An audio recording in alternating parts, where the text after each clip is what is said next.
Pase tranquilamente. Bien, gracias. Sí, pase tranquilamente. Gracias.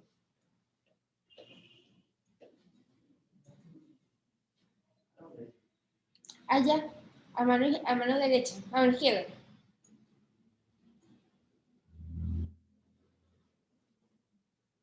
Buenos días a todos.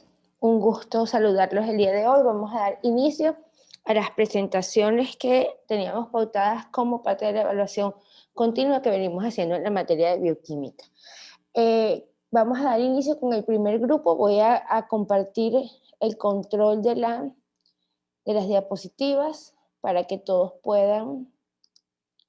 Permítanme un momento. Todos pueden tener acceso a ellas. Y iniciamos con el grupo 3. El grupo 3 es el grupo que tiene como tema alimentos procesados versus alimentos naturales.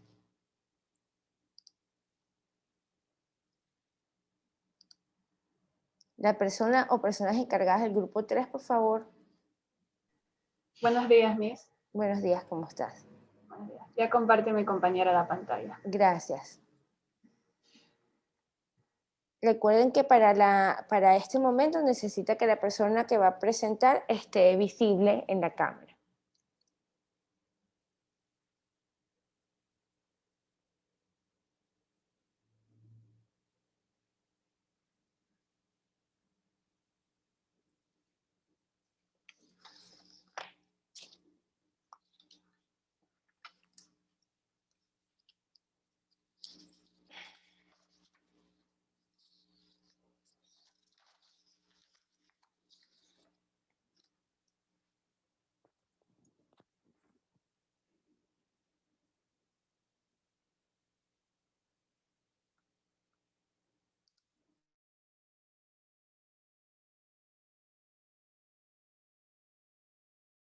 No sé si soy yo que no escucho el audio, pero todavía no inicia nadie a conversar.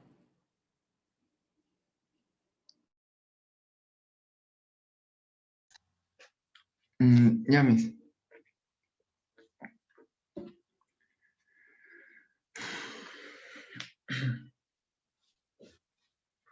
Ya. Buenos días, Celine, ¿cómo estás? Buenos días, Miss. Bueno, ya vamos a empezar la presentación.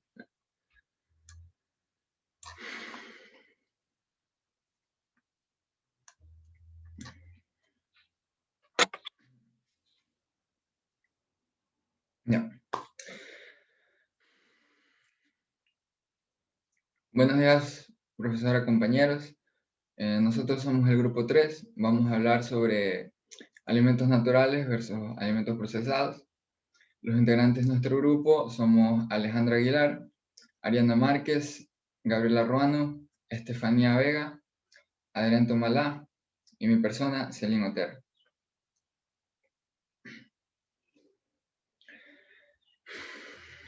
Como sabemos, los alimentos puros son los que se han obtenido de forma natural y no han sido sometidos a ningún proceso externo o agregación de un aditivo, por lo que mantienen sus características nutricionales. Entidades y organizaciones a nivel mundial permiten la comercialización de productos que hayan sido procesados con el fin de tener una mejora en su tratamiento, conservación y calidad. Los alimentos que han pasado por algún proceso que añada sustancias que no se encuentran originalmente en estos son considerados alimentos procesados, los cuales en su mayoría contienen aditivos químicos que pueden modificar su presentación y calidad, como lo son las azúcares añadidas o vitaminas y minerales.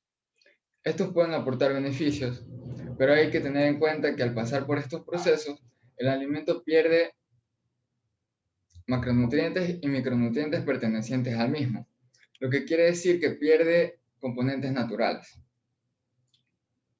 Además, en la categoría de alimentos procesados están los ultraprocesados. Estos pasan, valga la redundancia, por más procesos industriales y son complementados con sustancias refinadas, terminando en un producto con poco valor nutricional y una cantidad considerable de ingredientes añadidos.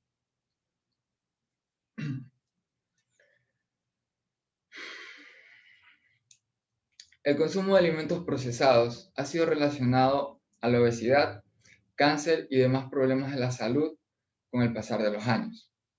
Teniendo en cuenta esto, tenemos como primer punto que en un estudio realizado por científicos de Institutos Nacionales de Salud en Estados Unidos, se reveló una relación directa entre una dieta ultraprocesada, mayor consumo de calorías y el aumento de peso. En este estudio se dividió a 20 personas en dos categorías. A una mitad se la alimentó con una dieta ultraprocesada y a la otra mitad con una dieta no procesada, o sea, con alimentos naturales. Estas dietas tenían la misma cantidad de macronutrientes, calorías, azúcar y sal. Pero como era de esperarse, los voluntarios que consumieron la dieta ultraprocesada tuvieron un aumento de peso. En 2 semanas, su consumo calórico diario superaba al otro grupo por 500 calorías aproximadamente y su peso había incrementado 1 kilo. Después de esto, se intercambiaron las dietas y lo que aumentaron su peso con la dieta ultraprocesada, lo perdieron con la dieta no procesada. El segundo punto trata sobre 2 estudios en donde se analizó un patrón dietario de alimentos procesados y su frecuencia de consumo, los cuales incluían vegetales en conserva, vegetales en escabeche, carnes saladas y carnes procesadas. Estos 2 estudios evaluaron la relación entre el consumo de alimentos procesados con el cáncer y determinaron que el alto consumo de vegetales en conserva podría estar asociado a cáncer esofágico y cáncer gástrico.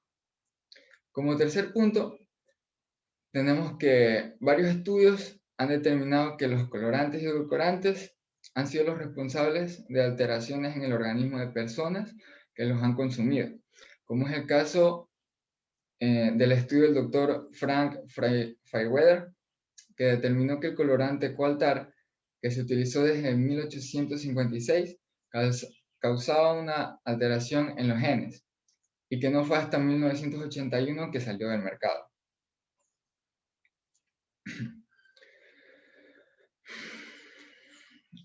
Los alimentos son una fuente de energía para el cuerpo, ya que en su estructura se encuentran los carbohidratos, lípidos, proteínas, vitaminas y minerales. Mediante el metabolismo, se logra convertir a las proteínas en aminoácidos y viceversa, a los carbohidratos y lípidos en energía necesaria para desarrollar diferentes funciones en nuestro cuerpo, como puede ser crecimiento, movilidad, proceso de pensar, etc. También, el cuerpo humano debe mantener una cantidad regulada de azúcares, por lo que es necesario que nuestra energía pueda ser transformada en trabajo mediante las diferentes acciones que ocurren en nuestro organismo y así no generar una sobrecarga, ya que esto podría resultar en enfermedades como la obesidad. Los alimentos procesados producen una alteración en el metabolismo porque poseen una mayor cantidad de carbohidratos. Los aditivos que contienen suelen ser contraproducentes y además tienden a provocar los siguientes cambios metabólicos: elevación de insulina, resistencia a la leptina y desregulación del sistema de recompensa. Elevación de la insulina. Como sabemos, el páncreas libera insulina como respuesta a la presencia de glucosa en nuestra sangre. Esta hormona permite que la glucosa entre a nuestras células para que se convierta en fuente de energía. Los altos niveles de insulina en sangre implican bajos niveles de azúcar sanguíneo, lo que ocasiona que se presenten síntomas como hambre y ansiedad. Resistencia a la leptina. La leptina es la hormona que regula el apetito y que genera la señal de saciedad de nuestro cuerpo. Cuando se acumula más grasa, se produce más leptina, y esto también hace que se genere una resistencia hacia esta, lo que provoca cierta sensibilidad a las funciones que ejerce en nuestro cuerpo, y esto aumenta el riesgo de padecer otras enfermedades metabólicas, además de la obesidad. Desregulación del sistema de recompensa. Los sistemas de recompensa son centros en el sistema nervioso central que obedecen a estímulos naturales y específicos, los cuales son regulados por neurotransmisores que permiten que desarrollemos conductas que nos generan placer, aumentando la probabilidad de repetirlos. Un ejemplo de esto es como cuando comemos chocolate, ya que liberamos dopamina, entonces esto hace que queramos volver a comer chocolate después. Ya. Esta tabla contrasta los resultados entre consumir una dieta basada en alimentos procesados versus una basada en alimentos naturales. Aún si se consume la misma cantidad de macronutrientes, micronutrientes, azúcar y sal. Como se puede observar, la ingesta energética, el consumo de carbohidratos y el consumo de grasas es mayor en la dieta basada en alimentos procesados, en donde además la presencia de proteínas es menor, lo que conlleva a un aumento de peso.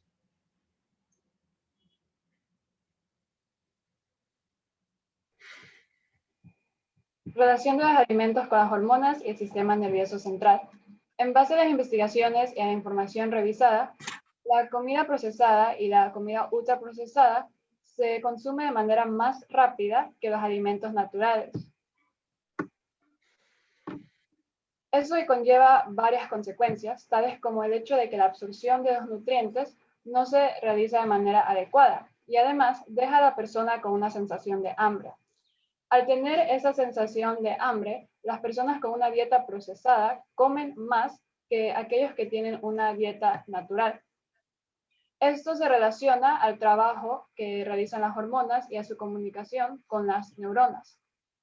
Entre todas las hormonas existen dos hormonas principales que se encargan del control del apetito. Esas son la grelina y el péptido YY. La grelina se encuentra en el estómago, en el intestino delgado, mientras su receptor se encuentra en el hipotálamo. Esta se encarga básicamente de estimular el apetito. El péptido YY también se encuentra en el estómago, pero también en el páncreas y en las neuronas del sistema nervioso central.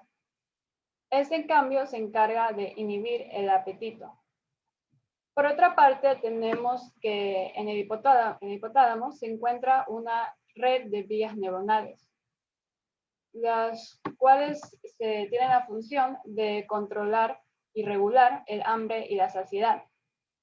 Esa red básicamente recibe la información del estado energético y envía señales a los distintos órganos. Por lo tanto, dependiendo y en respuesta a la circunstancia nutricional y metabólica del organismo, tanto las señales nerviosas como endocrinales y metabólicas se producen para generar la homeostasis energética y para mantener el peso regular. En un estudio se demostró que con los alimentos naturales, la cantidad de la hormona de péptido YY en las personas había aumentado en comparación a aquellos que tenían una dieta procesada. Y asimismo, la cantidad de hormona de grelina en las personas que tenían una dieta natural había disminuido.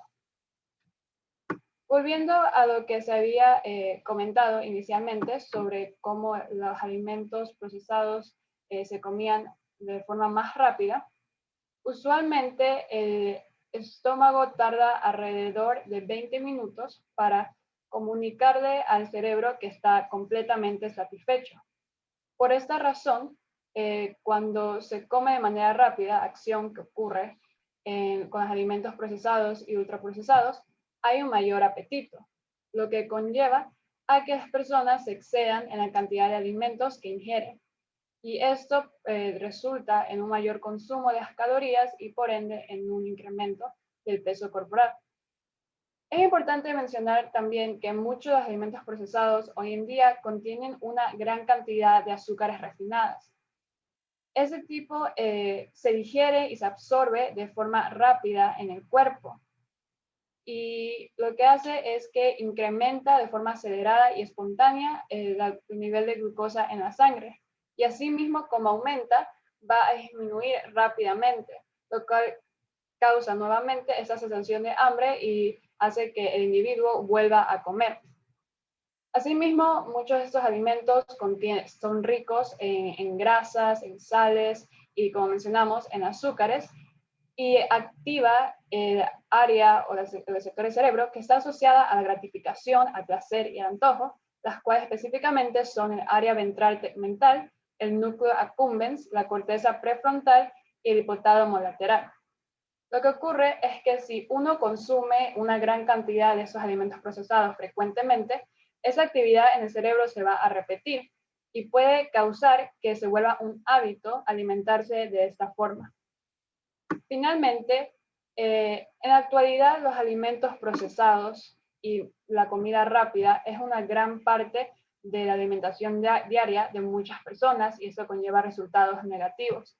La cantidad de sustancias agregadas, como son las grasas, los edulcorantes, los carbohidratos, son un factor que se correlaciona fuertemente con el aumento del peso corporal promedio. Y eso da como resultado un incremento en lo que es las tendencias de sobrepeso y de obesidad a nivel mundial. Al analizar el metabolismo de las personas que tienen una dieta procesada versus el metabolismo de las personas que tienen una dieta de forma natural, podemos observar que hay una notable diferencia en la ingesta energética y el aumento de peso. Y es verdad que eso depende mucho también del estilo de vida de las personas, de la calidad de la alimentación y de la dieta habitual, pero también se pudo relacionar con factores bioquímicos, como son las hormonas mencionadas anteriormente, que son la grelina y el péptido YY. Esas hormonas, junto al sistema nervioso central, se encargan de generar lo que es la homeostasis energética y de regular el peso, en base a distintas señales cuyo metabolismo afecta directamente a lo que es todo el organismo, los nutrientes, vitaminas y minerales que se digeran dependiendo del alimento. Por último, es importante mencionar que a pesar de que por definitiva se ha visto patrones que relacionan lo que es el consumo de alimentos procesados con varios factores y enfermedades, las mencionadas anteriormente como la obesidad, no se puede aún con 100% de certeza decir que lo uno causa lo otro debido a la diversidad de factores que conllevan tener una de esas enfermedades o afectos a la salud. Por lo tanto, es de suma importancia realizar más investigaciones y estudios clínicos sólidos para poder estudiar y ver por definitiva que los alimentos que se consumen hoy en día, cómo afecta esto a los seres humanos. Muchas gracias.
Lo siento, yo estaba hablando y no me escuchaban, ¿verdad?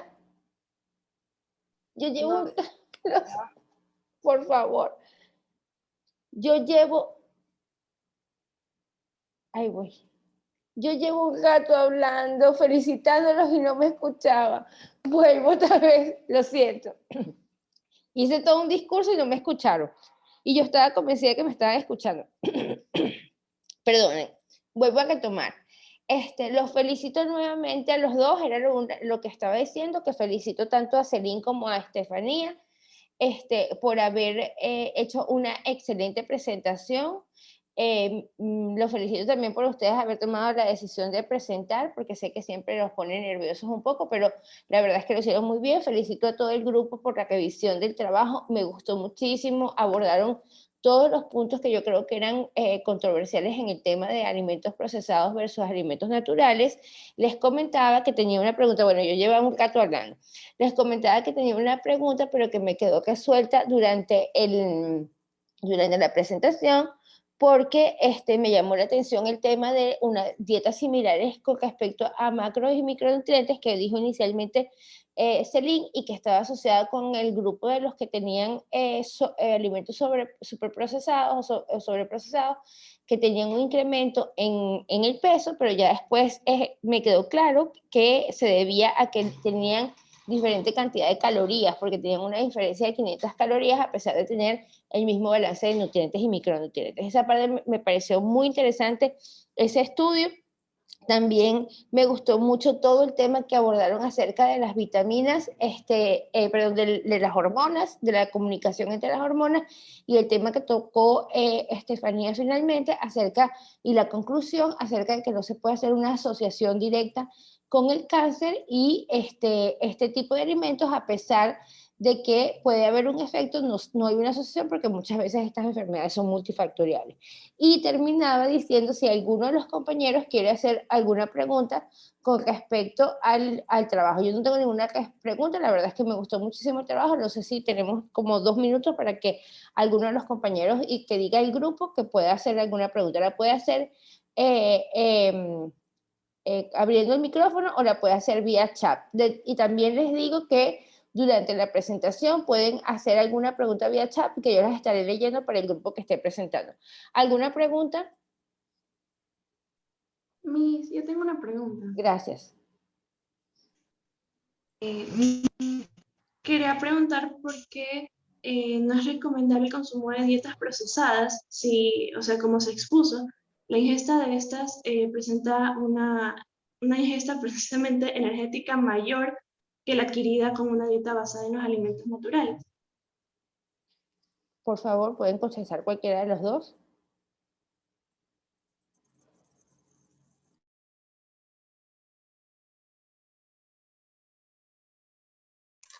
¿Me puedes repetir la pregunta, por favor? Miss, ¿tienen que responder solo ellos dos o podemos responder cualquiera del grupo? Cualquiera del grupo, incluso mejor porque así hay que hacer la participación. Sí, es que en realidad, si bien la ingesta energética es, como quien diría, necesaria para poder desarrollar todas las actividades del cuerpo, los procesos que se dan, un exceso de esta puede llegar, o sea, se almacena o se deposita como grasa, lo que puede provocar obesidad. Y además cabe recalcar que si bien la ingesta de energía es mayor, esto se da por el alto contenido de carbohidratos y grasas de este tipo de alimentos procesados. Pero asimismo, estos alimentos procesados contienen un bajo contenido, tienen un bajo contenido de proteínas, lo cual es contraproducente. Por eso, esa es la razón por la que existe la mayor ingesta de energía, que si bien suena como algo positivo, a la larga o como que a fondo no lo es. Yo también quiero añadir algo. Esto también se debe porque los alimentos que ya están refinados, por así decirlo, en ese proceso pierden fibra. Entonces, por eso es que esta diferencia de calorías por la fibra. La fibra tiene No, este nomás, perdón. Quizás yo puedo completar alguna cosa que me parece que es importante, sobre todo para los que van a continuar estudiando nutrición. Hay dos aspectos que tienen que tener en cuenta que van a oír a lo largo de su carrera, que está asociado con un término que se llama calorías vacías y también un término que está asociado con la densidad calórica. Entonces los alimentos procesados y ultraprocesados suelen tener por volumen de alimento una densidad calórica mucho mayor. Entonces no es lo mismo comer un guineo, que su densidad calórica por volumen son aproximadamente 100 calorías, pero el volumen es un volumen lo suficientemente grande que comerte quizás un cuadradito de chocolate que está procesado, el chocolate en sí, por eso la tendencia a consumir chocolates negros, pero el chocolate en sí no es el que tiene el valor calórico, pero tiene un contenido elevado de grasas, un contenido elevado de azúcares que se le son añadidas, entonces esto va a causar que su densidad calórica sea mucho mayor, y es por esto que aún siendo dietas similares, su contenido calórico es superior. ¿Alguna otra pregunta? Excelente. Los felicito nuevamente al primer grupo que presenta, el grupo número 3. Vamos a continuar entonces con el grupo número 4. Y el grupo número 4, su tema que son los probióticos y, a ver que lo lea completo. Espérense que lea el nombre completo, que son los probióticos y su papel en el, no sé, en el metabolismo. Discúlpenme. Continuamos con en el metabolismo, Miss. Sí, gracias, muy amable. Continuamos con el siguiente grupo.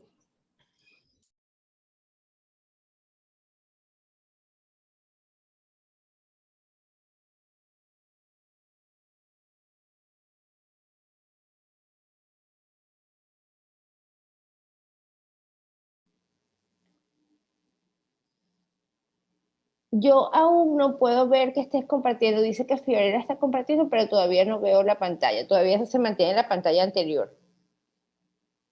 Lo siento, yo aquí te lo miro. A ver. Gracias.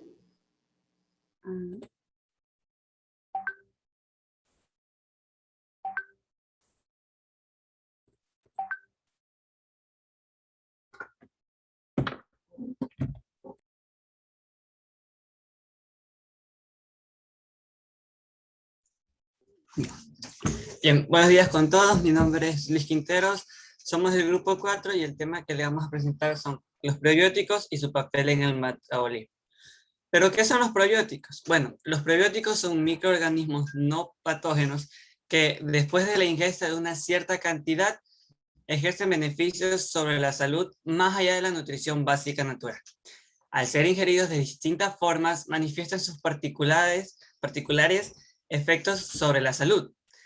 El ámbito de acción de estos agentes es la flora intestinal, la cual está compuesta por diversas bacterias buenas que cohabitan en un estado de equilibrio, en un estado homeostático. Con la intención de participar adecuadamente en el balance microbiano del aparato digestivo, los probióticos tienen que seguir estando vivos a lo largo del tránsito digestivo. Los probióticos tienen que tener la capacidad de realizarse en ellos como un miembro natural de este verdadero ecosistema, para lo cual es necesario que logren una buena adhesión al epitelio intestinal y no revistan propiedades patógenas. Los probióticos también participan en la prevención y procedimientos de patologías infecciosas agudas digestivas, patologías crónicas del intestino y hepáticas. Trabajan sobre la funcionalidad inmune del huésped y la homeostasis intestinal, y tienen la posibilidad de modular la microbiota intestinal. Aportan una vasta gama de beneficios al organismo, entre los cuales destacan el fortalecimiento del sistema inmune, el equilibrio de la flora intestinal, estímulo a la producción de vitaminas y apoyo a la digestión, así como soporte en cuadros diarreicos, de intolerancia a la lactosa, alergias, entre otros.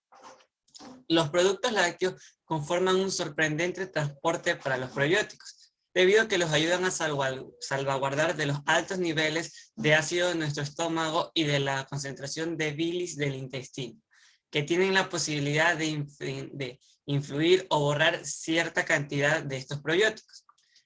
Varios tipos de bacterias son célebres como los prebióticos, pero se han identificado dos tipos de prebióticos, los bacterianas y de levaduras.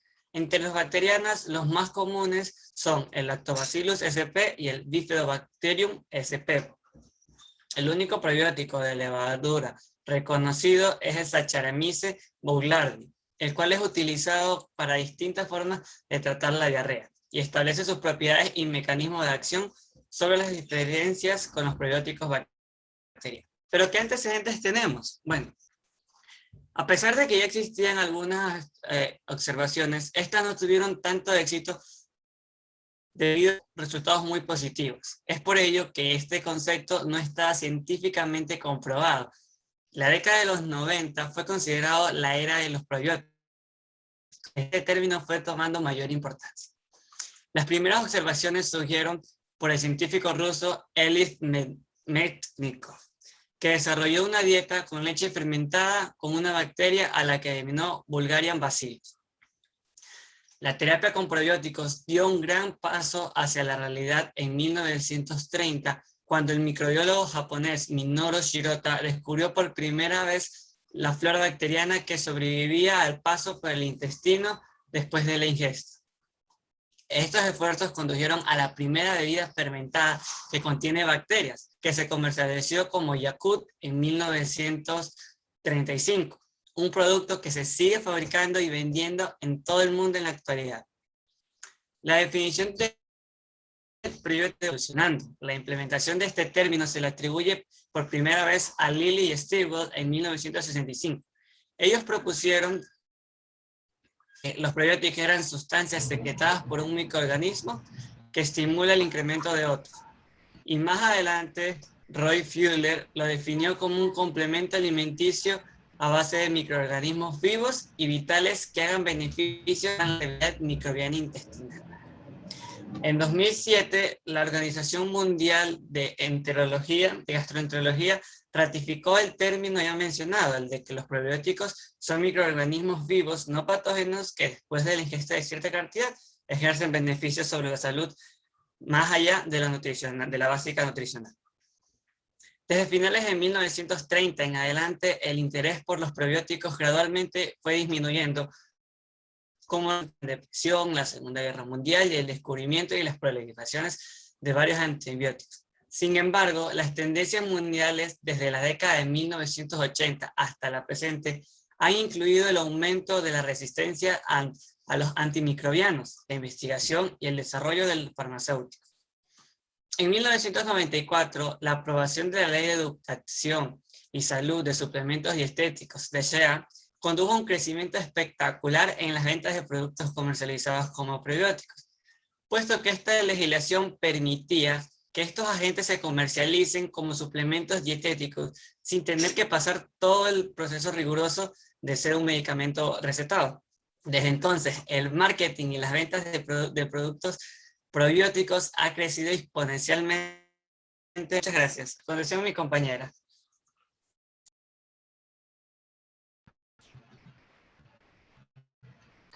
No sé.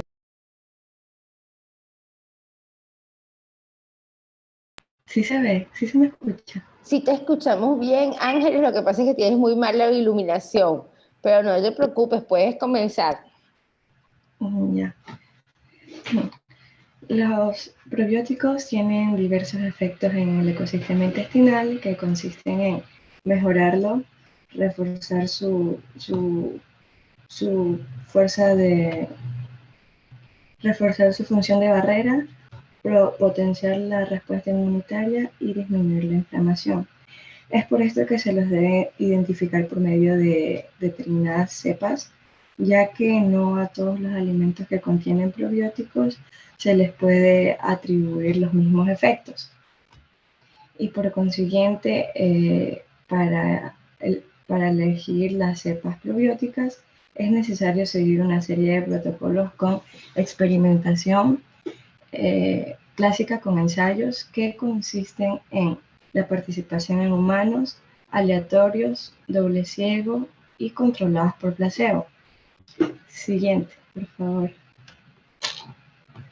El mecanismo de acción de los probióticos tiene un pH ácido por debajo de 4, en donde esa acidez favorece al crecimiento de bacterias tolerantes al ácido y pueden estar presentes en diferentes niveles, que son el lumen intestinal, que es una cavidad dentro de un tubo o un órgano, la mucosa y el epitelio intestinal, y en órganos como el cerebro.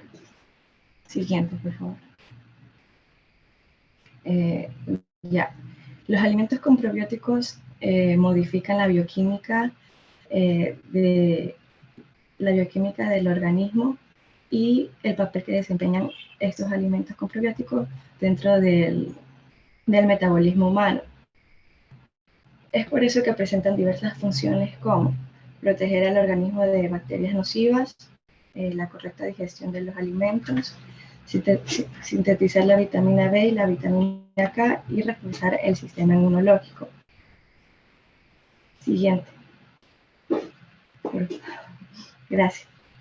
En conclusión, los probióticos tienen diversos beneficios al organismo y están incluidos en algunos procesos relacionados con el sistema digestivo, en donde sus funciones principales consisten en emulsionar las grasas del intestino delgado, cambiar la proporción de grasa en el organismo que pueda absorber, el equilibrio de la flora intestinal, la estimulación de la producción de vitaminas, el apoyo a la digestión, pero también hay que tener en cuenta que pueden causar diferentes síntomas como la diarrea, la intolerancia a la lactosa, las alergias y más. Gracias. Excelente, me encantó. Muchas gracias a los dos. Lamento, Ángeles, que tuvieras ese problema de iluminación, pero bueno, esas son cosas que pasan en vivo. Muchas gracias a Luis y a Ángeles por la participación en la exposición y a todo el grupo. Me gustó mucho ese recorrido que hicieron en el histórico acerca de los probióticos. La verdad es que fue muy interesante que lo abordaron desde ese punto de vista.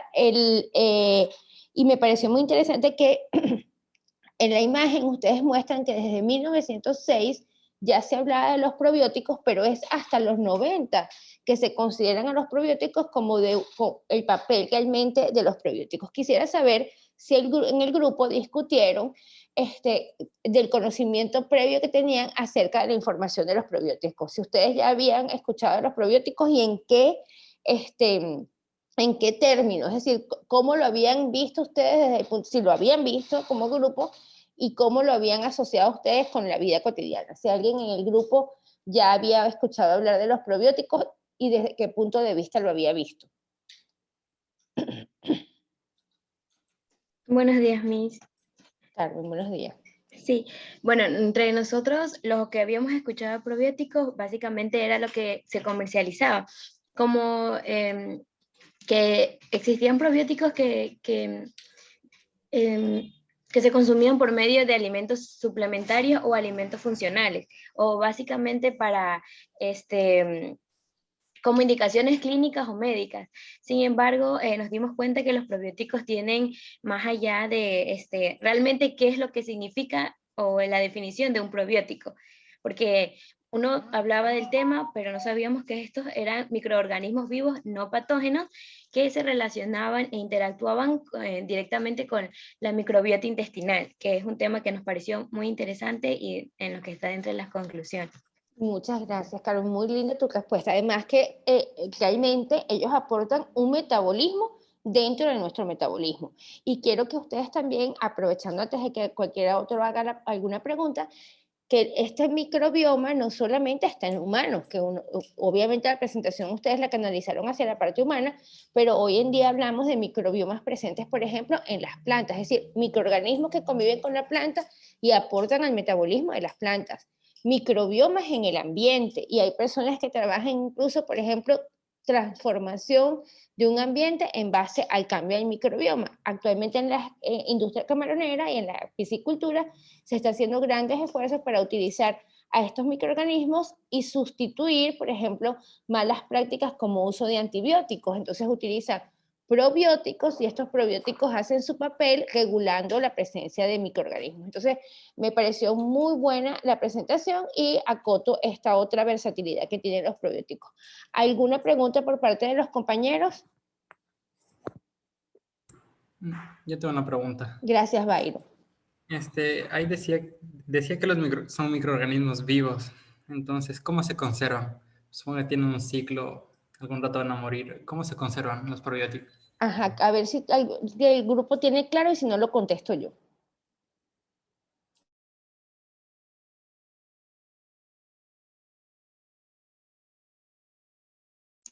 No sé si tenga, bueno, responder con pregunta del compañero, no si en algo no está completamente lleno, se podría completarlo, pero el hecho de que son probióticos tienen la capacidad de que durante el tracto, después de la ingesta, ellos sobrevivan al intestino delgado y al colon. Ellos tienen la capacidad de adherirse al intestino epitelial, adhesión epitelial.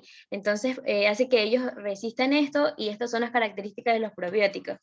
Pero hay que tomar en cuenta que existen bacterias que no son probióticos, entonces allí es por especificación. No sé. Excelente, muchas gracias, Carmen. Bayro, mira, completo la pregunta porque sí es interesante el comentario que hiciste. Los probióticos normalmente son bacterias que son capaces de resistir condiciones extremas. De hecho, en la naturaleza es normal que esto exista. Por ejemplo, hay bacterias que viven en los desiertos, o viven en aguas termales, o viven en la Antártida. Por ejemplo, nosotros en el grupo que yo trabajo, nosotros tenemos un grupo de bacterias que estudiamos que se trajeron directamente de la Antártida, y nosotros estamos haciendo estudios de ellas. Entonces, que existen ambientes extremos, y eso lo hacen a través de estrategias que tienen las bacterias, como por ejemplo encapsularse. Entonces, esta encapsulación evita que el organismo, al pasar por el tracto digestivo y someterse a condiciones, generalmente lo más fuertes son las condiciones de pH muy elevadas que se tienen en el estómago, ellos puedan resistir, y una vez que están en el ambiente que les es propicio, se desarrollan, es decir, crecen, se dividen y se mantienen allí. Y esto ocurre constantemente. De hecho, uno de los problemas más importantes que tienen que ver con los probióticos, y que yo pensé que me iban a comentar los chicos, es cuando se utilizan antibióticos. Cuando uno consume un antibiótico, normalmente ustedes seguramente alguna vez han tenido alguna gripe o alguna situación de salud en la que han tenido que consumir antibióticos, y se les manda, lo más común que se consigue en el mercado es enterogermina, ¿no? Entonces, esta enterogermina también se le llama flora bacterial, y normalmente ustedes lo escuchan como, hay que recuperar la flora bacterial. Entonces, esta flora bacterial realmente lo que es que por acción del antibiótico sacas desde tu tracto intestinal todas las bacterias, o la mayoría de las bacterias, benéficas y no benéficas, porque lo haces con la intención de sacar incluso a veces bacterias que no son benéficas. Entonces, ¿qué es lo que ocurre? Que necesitas recuperar esa flora, y lo haces a través del uso de la enterogermina. Hoy en día se sabe, y por eso es que es tan importante, que no solamente es una bacteria, sino que son una gran cantidad de bacterias, y que muchas de ellas van incluso con los alimentos. Entonces, una buena dieta balanceada incluye los probióticos. Se ha puesto muy de moda el uso de los fermentados, que incluye los probióticos, y también los venden en pastillas que están encapsuladas y que permiten que lleguen al intestino. Pero muy interesante tu pregunta, porque ayuda a reforzar el trabajo tan chévere que hicieron los chicos. Vamos con la siguiente presentación para que no se nos vaya a ir el tiempo. Muchas gracias por las preguntas, muchas gracias al equipo. Y a continuación, el grupo número 5. COVID-19, desafíos de una pandemia. Vamos con el grupo 5.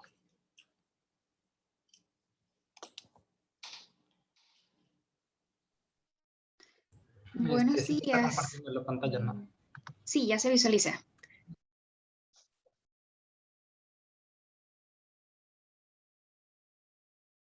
Bueno, buenos días compañeros, Miss. Somos el grupo 5 y vamos a hablar sobre el COVID-19, los desafíos de una pandemia. Puedes continuar. Los integrantes del grupo somos Andrés Reynoso, Emily Cedeño, Juan Castillo, Giovanna Nicola, Byron Paredes y quien les habla, Gia Cepeda. Ok, Para entender un poco sobre los desafíos que representa a nosotros, una población, la pandemia del COVID, debemos hacer un pequeño reencuentro histórico, ¿no? No tan lejano.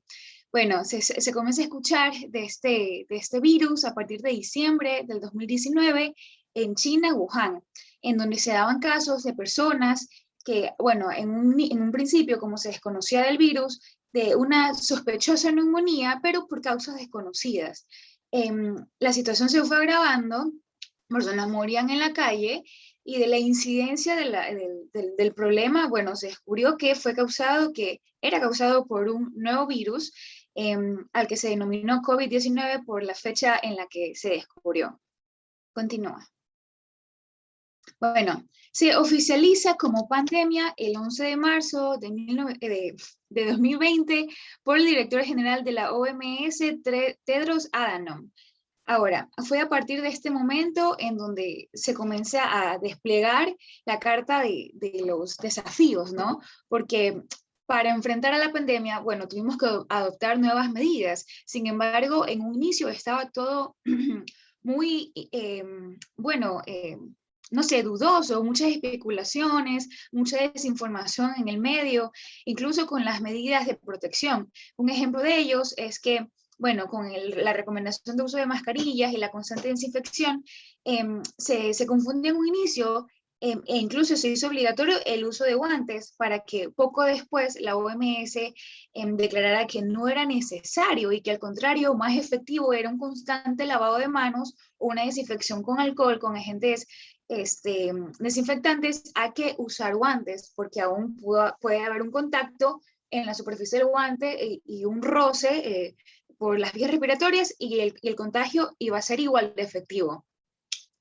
Con respecto al protocolo de bioseguridad en puntos de encuentro, se recomendó desde un principio, primero el distanciamiento, y segundo, asegurarse que haya un correcto flujo de aire. La temperatura también podría intervenir, en donde se prefiere temperaturas bajas.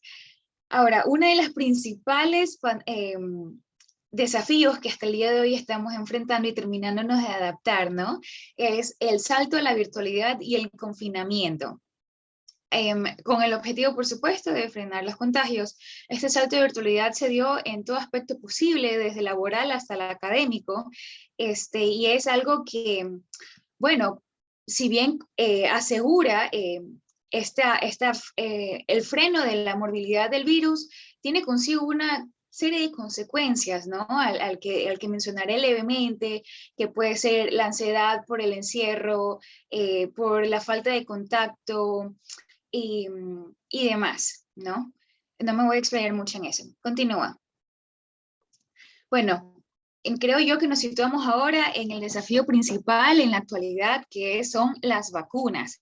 Sabemos que hay varios tipos de vacunas, entre las que podemos encontrar las vacunas inactivadas, atenuadas, con vectores víricos. Diría yo que la más polémica es la de ARN mensajero, puesto a que hay una clarísima desinformación en el medio de que se puede replicar el ADN en el cuerpo y por ende contagiarse, pero todas son comprobadas de igual manera que aseguran el bienestar para el organismo, y además de la protección contra el virus, ¿no? Y por último, las que contienen unidades antigénicas. Ahora, por parte de la OMS solamente hay 6 aprobadas, entre las cuales se pueden encontrar la Pfizer, la Moderna, la Janssen, que es más conocida como la Johnson & Johnson, la Sinopharm y la Sinovac. Actualmente, por falta de tiempo de estudio, se desconoce la duración, el plazo, ¿no? A largo plazo de la protección que pueda brindar la vacuna. Junto a ello también se desconoce si muchas de las vacunas puede dar el mismo nivel de protección para las variantes del mismo virus. Eso aún está en estudios y no se puede dar una respuesta concreta. Ahora, con respecto a los efectos adversos, esto es lo que proyecta la OMS, que solamente se conoce casos de efectos adversos días aledaños a la inoculación, ¿no? A la vacunación, entre los que pueden estar fiebre leve, alteraciones en la presión, en la sensación de decaimiento, dolor muscular. Pero esto en teoría se debería limitar hasta 3, 4, máximo 5 días después de la vacunación. Hasta la actualidad, vuelvo a insistir, según la OMS, se desconoce de casos que hayan presentado efectos adversos a largo plazo debido a la vacuna. Continúa. Ahora, como antecedente, tenemos un antecedente histórico que me parece necesario mencionar, es que es el de la gripe española, que ha sido la crisis más sanitaria a nivel mundial antes del COVID-19. Y aún viviendo el COVID-19 se podría decir que fue un poco más impactante y grave, ¿no? en el medio. Ahora, se puede decir que este impacto fue debido a que era una época, bueno, esta gripe se dio entre 1918 y 1920, una época en la que el conocimiento de virus, peor de pandemias, era muy básico, un área totalmente desconocido. Entonces, imagínense, no fue hasta, se dice que los inicios de la pandemia, el inicio de la sintomatología, se fue alrededor de 1916, pero no fue hasta 1919 en donde casi un año antes de que se terminara la pandemia, en donde se descubrió que el distanciamiento y el uso de mascarillas podría ser efectivo para el freno del contagio. Y me parece curioso mencionar que pese a que el ratio o la tasa de mortalidad, letalidad de realidad y morbilidad, que es la tasa de contagio, ¿no? Con la que se da la gripe española, es menor a la de COVID, aún así tuvo más impacto justamente, debido al desconocimiento del medio.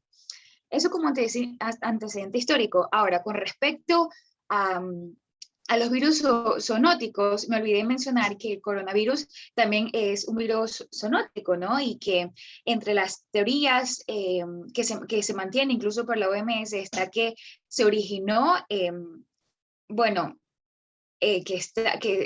innatamente está contenido en los murciélagos, pero aún se desconoce con claridad cómo se dio el salto a la persona, ¿no?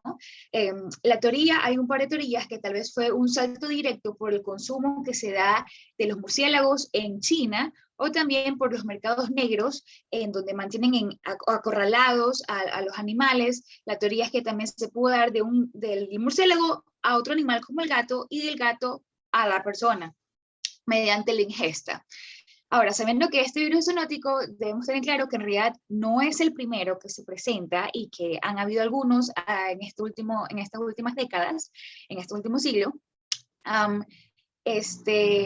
pero que no han sido tan sonadas, tal vez porque no han tenido tanto alcance como lo ha tenido el coronavirus. Un par de ejemplos de ello es la gripe aviar, la cual tuvo un brote en el año 2003. Se ha presentado también múltiples variantes, y la variante que más tasa de mortalidad se podría decir que tiene, que fue un 39%, es la H7N9. Solo para comparar, la gripe aviar, miren, como mencioné, tiene un 39% de mortalidad, mientras que el COVID tiene un 77.37%. En Latinoamérica, cabe destacar. De igual manera está también la gripe porcina, que no fue no es tanto, el primer brote se registra en el 2009, en la que tiene una tasa de mortalidad considerablemente inferior, que es la de 0.96% por cada 100.000 infectados. Gracias. Buenos días con todos, yo hablaré sobre el desarrollo. Bueno, un grupo de científicos para interacciones biomoleculares de la Universidad de Bremen y Departamento de Medicina Molecular de la Universidad de Ciencias Médicas de Teherán explican cómo altos niveles de glucosa más el recableado de monocitos humanos inducido por esta infección del COVID-19 producen una elevada replicación viral y producción de citocinas comprometiendo las respuestas así como la función de las células T. Quiero recordar la función de los monocitos. Los monocitos son un tipo de glóbulo blanco que ayudan principalmente a luchar contra infecciones. y por ende también las células T protegen al cuerpo de infecciones y combaten contra el cáncer. Algunos autores indican que el virus infecta principalmente a los monocitos de sangre periférico, promoviendo así también el incremento de la enzima convertidora de angiotensina 2. Esta angiotensina 2 principalmente mantiene el tono vascular y también conserva la presión arterial en valores adecuados. También regulan un receptor clave y citocinas proinflamatorias altamente inducidas, como lo son la TNA-alfa, la IL-1 beta y la IL-6. El COVID-19 estimula directamente la glucólisis en los monocitos. La siguiente, por favor. Bueno, uno de los experimentos de un científico cuyo apellido fue Kodo fue usar 2-desoxideglucosa, también conocido como 2G, para inhibir el flujo de la glucosa y de la oligomicina para inhibir la ATP sintasa. Los resultados de este experimento completamente bloquean la replicación viral en los monocitos con el virus, así como también bloquean el incremento del AC2 y la expresión IL-1 beta, además de que inhiben el TNF-alfa, el IL-6, el IFN-alfa, beta y alfa. Por el contrario, el tratamiento del oligomicina incrementó la carga viral, el AC2 y las citocinas proinflamatorias en monocitos. En el mismo estudio, la inhibición de las enzimas glucolíticas, conocidas también como PFK-FB3, son reguladores positivos de la fosfofructoquinasa 1, así como de la lactato deshidrogenasa A. Esto coloca la glucólisis como un evento imprescindible, primordial, aunque no se determinó con exactitud el producto intermedio o final glucolítico que media la replicación viral y da respuesta de citoquinas. También se tiene que a través de una serie de experimentos bioquímicos muestran que un aumento en las especies reactivas de oxígeno ROS mitocondriales se debe a que un metabolismo oxidativo deficiente es responsable de la estabilización de HIF-1-alfa. Esto en condiciones de aumento de glucosa y el estado proinflamatorio en los monocitos infectados con SARS-CoV-2. Estos hallazgos indican que la replicación del SARS-CoV-2 y la respuesta celular del huésped son promovidas por la recombinación metabólica, que incluye un cambio a la glucólisis aeróbica. El metabolismo desregulado de la glucosa en personas con diabetes, principalmente, puede explicar la mayor susceptibilidad al SARS-CoV-2 y el por qué la diabetes no controlada puede provocar reacciones inmunes adaptativas excesivas en pacientes con síntomas críticos de COVID-19, por lo que es imprescindible dirigirse al metabolismo de la glucosa que puede ofrecer nuevos enfoques antivirales y de soporte a órganos efectivos para el tratamiento de COVID-19, como lo mencioné antes, especialmente en personas con enfermedades metabólicas. La siguiente, por favor. Bueno, en conclusión, el surgimiento de la pandemia de COVID-19 provocó el establecimiento de una nueva normalidad que incluye el uso obligatorio de la mascarilla, el cumplimiento hoy en día de medidas de bioseguridad, el uso de la tecnología como herramienta clave para el sector educativo y laboral, por ejemplo, ahora las clases en línea, el desarrollo de vacunas eficientes, como lo mencionó mi compañera Gia, ha sido el principal objetivo ahora de la comunidad científica, para disminuir el número de contagios y eventualmente contrarrestar el virus. Anteriormente, la humanidad se enfrentó a la gripe española, que lo dijeron en los antecedentes, que fue una enfermedad muy similar al COVID-19, puesto que la transmisión de ellas ocurría por medio de fluidos respiratorios, además de que infectaba tanto a jóvenes como a adultos, y se consideró letal. De acuerdo a un estudio por infección por COVID-19, provoca el incremento de los niveles de glucosa e interviene en el metabolismo de los monocitos humanos, por lo que causa una replicación viral alta e interviene en las funciones de los monocitos al estimular la glucólisis. Por lo tanto, afecta directamente en el estado proinflamatorio de los monocitos. Sin embargo, se han llevado a cabo experimentaciones con el experimento de Kodo, que fue la 2-desoxideglucosa, que han presentado resultados favorables, como el bloqueo de la replicación viral en los monocitos infectados y el aumento en enzimas convertidoras, también conocidas como AC2. La siguiente. Aquí están las referencias. La siguiente, por favor. Muchas gracias por su a atención. ustedes. Gracias a los dos. Gracias, Gia, y gracias, Andrés. De verdad, muy buena su presentación. Excelente cómo abordaron el tema. Aunque superficialmente lo tocó Gia, hay una parte importante que también influye en metabolismo, que es el tema psiquiátrico que hemos tenido que enfrentar todos metidos en las casas, presos por culpa del COVID. Creo que hay varias investigadores que han tratado de abordar este tema también desde el punto de vista de la influencia que puede tener en la salud y en el sistema inmune el estar encerrados, y también temas como lo que se come mientras se está encerrado, ¿no? Porque fíjense que una de las cosas que se abordaron también en los primeros tiempos era llevar una dieta balanceada, porque normalmente la gente cuando se encierra en su casa, como cuando va a ver el Oscar, se quiere comer un pote de helado y un montón de cosas que son hipercalóricas, y hemos tenido que aprender a que estamos encerrados, pero que tenemos que tener una vida sana. Me gustó mucho la búsqueda de bibliografía asociada con la parte bioquímica del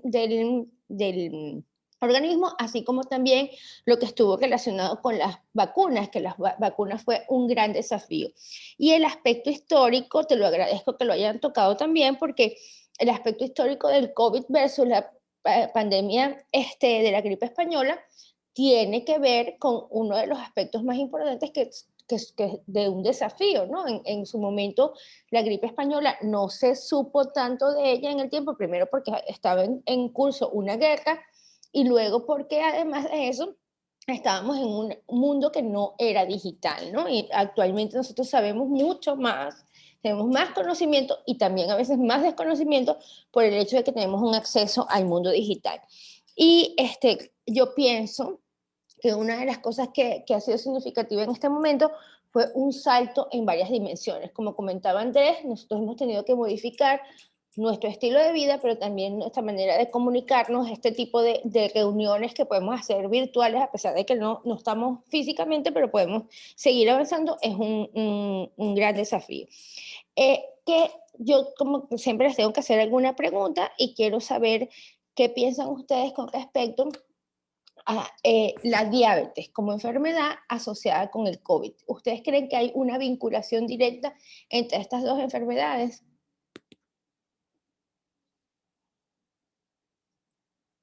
Si no lo tienen la respuesta, no pasa nada. Solamente lo que ustedes crean de lo que estudiaron, porque me parece que ya lo dijeron también ahí en las diapositivas.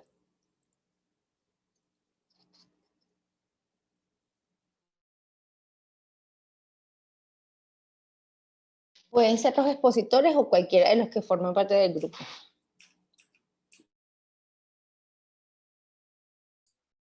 En lo personal yo creo que sí, porque le voy a contar un caso de un familiar. Él efectivamente sufría de diabetes y le atacó la infección del COVID-19 muy fuerte, muy letal, y no se pudo recuperar y lastimosamente pereció. Pero es como yo le expliqué en el desarrollo, principalmente a las personas con diabetes, por tener un nivel muy alto de glucosa, la enfermedad les ataca muy gravemente y los deja muy mal de salud. Gracias, Andrés. Lo lamento por tu familia. Sí, Gia, por favor, contesta. Yo también quería complementar lo que en general, esto también lo dijo Andrés en su presentación, de que aquellas personas que tienen enfermedades metabólicas tienen un riesgo mucho más alto de sufrir afecciones más severas en su organismo que una persona sana. Justamente, bueno, por el tema del metabolismo. Muchísimas gracias también a los dos por el aporte. Efectivamente, si ustedes hacen una revisión, que todavía no se ha hecho como un esfuerzo, los países donde tienen más problemas desde el punto de vista nutricional y metabólico, porque está asociado a enfermedades, han tenido los casos más elevados de muerte, como es el caso de los Estados Unidos. Fíjense que en los Estados Unidos ha sido muy elevada. Países donde la comida es muy industrializada, como es el caso de Europa, que también hubo un boom de muertes, o incluso lo que pasó aquí en Guayaquil. Fíjense que en Guayaquil tuvimos como un pico muy elevado de muertes, y está asociado a que Guayaquil y Ecuador tienen una asociación directa con la presencia de diabetes, que es una diabetes que no necesariamente está asociada a una mala nutrición, sino a un problema incluso genético, porque la tasa de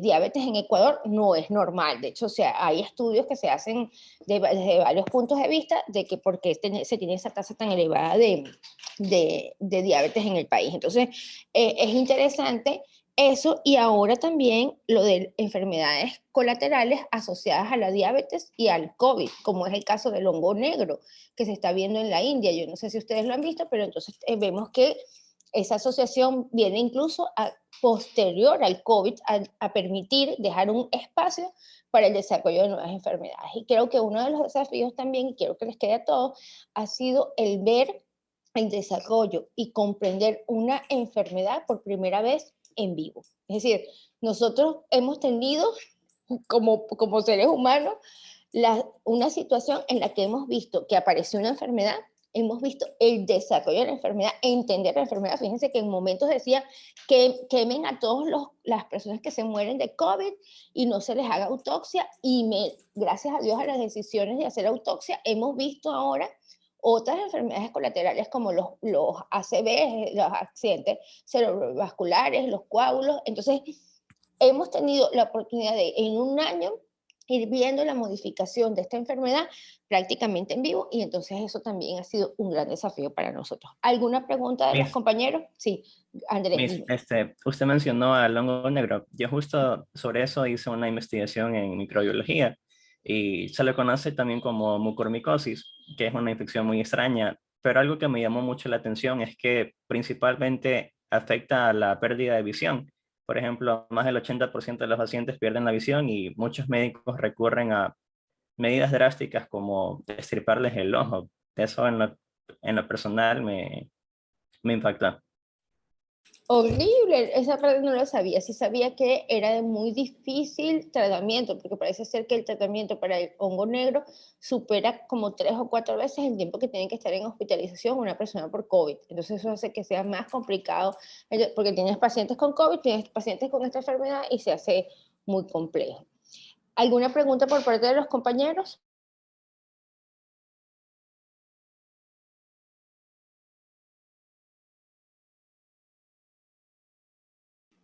¿No hay ninguna pregunta?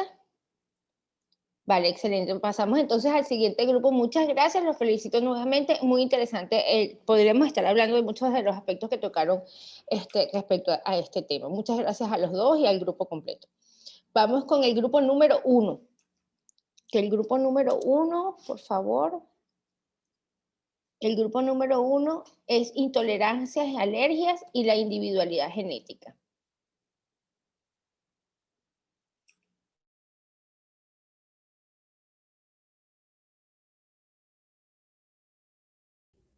Muy buenos días, Miss. Por favor, ¿me podría confirmar si se ve la pantalla? Sí, yo la veo. Listo, Miss.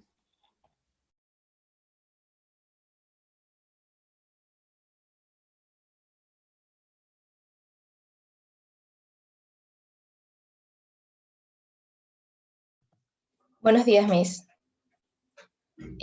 Yo voy a ser la persona que va a hablar acerca de la primera parte de las intolerancias, alergias e individualidad genética. ¿Sí se me escucha? Ya. Perfectamente, gracias. Ok, comenzamos por la introducción. Las reacciones adversas no tóxicas se clasifican en alergias e intolerancias. Muchas veces estos términos pueden ser confundidos. En este punto vamos a tratar de diferenciar ambos términos. Por ejemplo, en las alergias, el contacto, la inhalación y la ingesta de los alimentos produce una respuesta del sistema inmunológico que genera anticuerpos IgE, inmunoglobulina E, y produce la liberación de la hormona histamina. La histamina, que es una sustancia química presente en algunas de las células de nuestro organismo y provoca muchos de los síntomas de las alergias, como secreciones en la nariz o estornudos.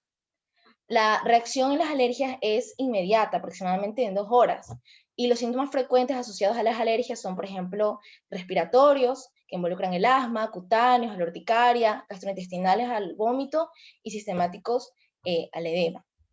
En las alergias se puede dar la muerte, puede causar la muerte, puede producirse algo conocido como un shock anafiláctico y si no es tratado puede causar la muerte de la persona.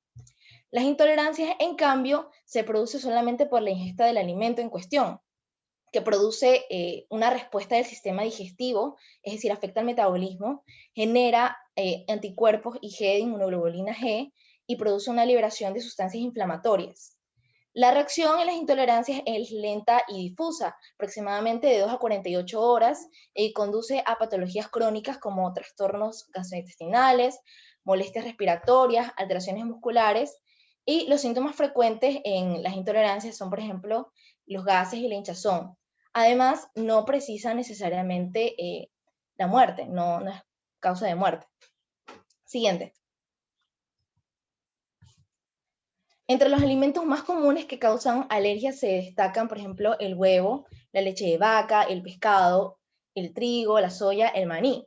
En las intolerancias, la lactosa, el gluten, la sacarosa, la fructosa, que son componentes de muchos de los alimentos. Bueno, individualidad genética. Cada organismo proviene de un único gameto masculino y femenino que produce una combinación genómica única, que difiere incluso de los cigotos, o sea, producidos por el padre y por la madre. Individualidad bioquímica. La individualidad bioquímica se utiliza para referirse a cada individuo, que cada individuo tiene un metabolismo propio y diferente de los demás. Siguiente.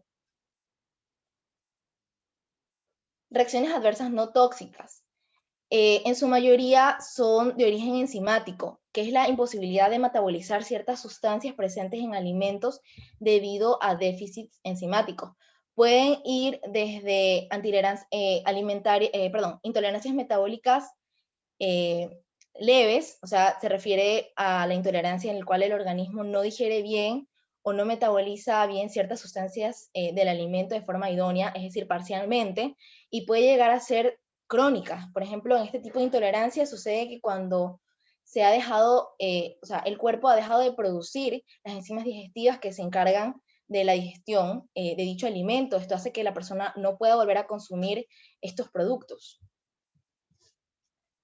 Bueno, aquí tenemos, en este punto vamos a abordar dos antecedentes de intolerancias. De las más comunes está, por ejemplo, la intolerancia a la lactosa y la intolerancia a la fructosa.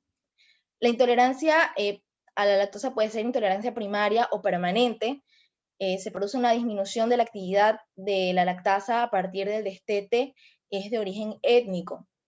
Se estima que solamente un 30% de la población mundial mantiene una actividad de la lactasa persistente en la edad adulta que permite, bueno, metabolizar y digerir bien la lactosa. Por ejemplo, en las sociedades que no consumen productos lácteos, la producción de la lactasa desciende un 90% durante los primeros 4 años de vida.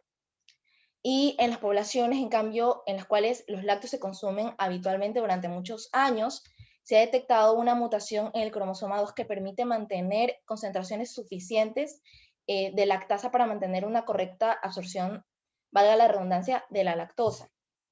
En Internet se pueden encontrar muchas tablas de intolerancia a la lactosa a escala mundial. Por ejemplo, los suecos son la población que tiene una menor intolerancia a la lactosa, una intolerancia a la lactosa promedio del 1%. En cambio, los tailandeses, que están en la otra punta, poseen una intolerancia mayor al 98%. También en los antecedentes se conoce que está la intolerancia secundaria, que es intolerancia transitoria, que es el daño a la mucosa intestinal o se produce la reducción de la superficie de absorción en el intestino. Esto se debe debido a enfermedades o situaciones que afectan a la reserva enzimática en el tracto digestivo. Por ejemplo, están las enfermedades gastrointestinales. También hay algunos fármacos que afectan a la mucosa intestinal, como los antiinflamatorios o los antibióticos, que reducen las bacterias buenas, o sea, que reducen los probióticos, que tienen un papel bastante importante en el metabolismo, porque ayudan a la correcta digestión de los alimentos. Para corregir muchas veces estos problemas, estos daños producidos por la ingesta de estos fármacos, se realiza muchas veces el trasplante de microbiota fecal o el trasplante también conocido de heces, en el que este procedimiento ayuda a restaurar las bacterias buenas que han sido eliminadas por estos medicamentos. También está la intolerancia permanente, que es un trastorno genético. Se da por el déficit congénito de la lactasa que se manifiesta desde el nacimiento. Es un trastorno autosómico recesivo. Bueno, hablando acerca de los antecedentes de la intolerancia a la fructosa, se conoce que la intolerancia a la fructosa o fructosemia es una intolerancia hereditaria, que es un trastorno genético de herencia autosómica recesiva en la que aparece un déficit de la enzima aldolasa B encargada de degradar la fructosa y metabolizarla. Se conoce que los síntomas suelen ser muy graves en niños pequeños y bastante leves en adultos. Las reacciones adversas no tóxicas también se pueden clasificar en reacciones farmacológicas y reacciones indeterminadas. Por ejemplo, las reacciones farmacológicas producen reacciones anómalas a sustancias presentes en ciertos alimentos que al ser ingeridos en cantidades elevadas pueden producir síntomas clínicos. Algunos ejemplos de las sustancias que pueden causar dichas reacciones anómalas son las aminas vasoactivas. Por ejemplo, la tiramina, si se consume en grandes cantidades, puede causar cefalea, y están las metilxantinas, como la cafeína, que si se consume en grandes cantidades puede causar excitabilidad. En las reacciones adversas no tóxicas indeterminadas, los alimentos procesados han creado un microambiente en el intestino que favorece el desarrollo de las reacciones adversas. Hay bastantes ejemplos de aditivos y conservantes relacionados a esta patología. Están, por ejemplo, los colorantes, los conservantes, los potenciadores del sabor y los edulcorantes artificiales. Entre ellos se destaca, bueno, la intolerancia al sorbitol, que es un polialcohol utilizado como edulcorante artificial en muchos productos. Se conoce que la capacidad de absorción del sorbitol es limitada y la ingesta en grandes cantidades puede causar diarrea osmótica. Otra intolerancia, siguiente diapositiva. Otra intolerancia común es la intolerancia al gluten. La enfermedad celíaca es una intolerancia al gluten que es causada por una lesión de la mucosa en el intestino delgado que provoca una atrofia de las vellosidades intestinales. Se posee una menor capacidad para absorber nutrientes esenciales como las grasas, las proteínas, los hidratos de carbono, los minerales y las vitaminas. Cuando se elimina el gluten de la dieta, el intestino se regenera gradualmente y desaparecen dichos síntomas. Miss, muchas gracias. Le doy el paso a mi compañero para que siga con la presentación. Bueno, Miss, muy buenos días. Mi nombre es David Ramírez y en este caso vamos a hablar sobre las alergias.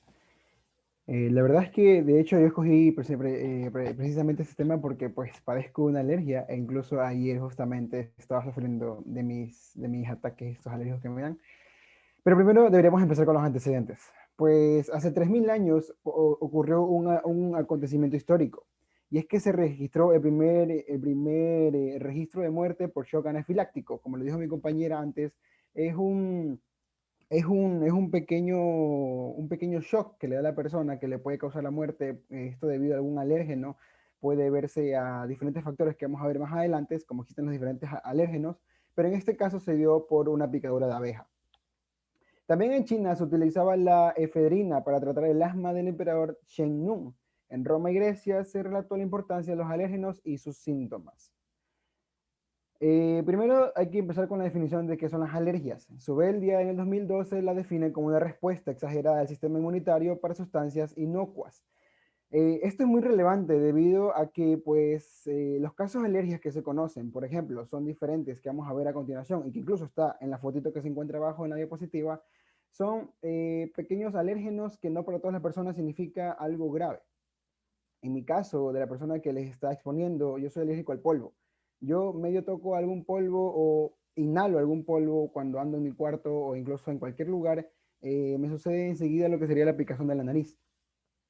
La verdad es algo bastante tedioso, algo bastante molestoso, e incluso puede llegarme a dudar quizás el día completo y arruinarme totalmente el día. Pero ya vamos a hablar más de eso. Primero, el origen de factores predisponentes genéticos.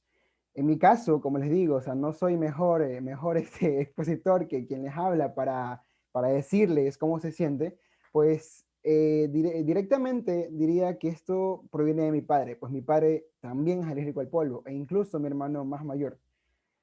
Factores ambientales desencadenantes. Pues aquí esto es bastante curioso, pues porque imagínense que mi cuarto esté repleto de polvo. Entonces eso es demasiado exponerme a un alérgeno.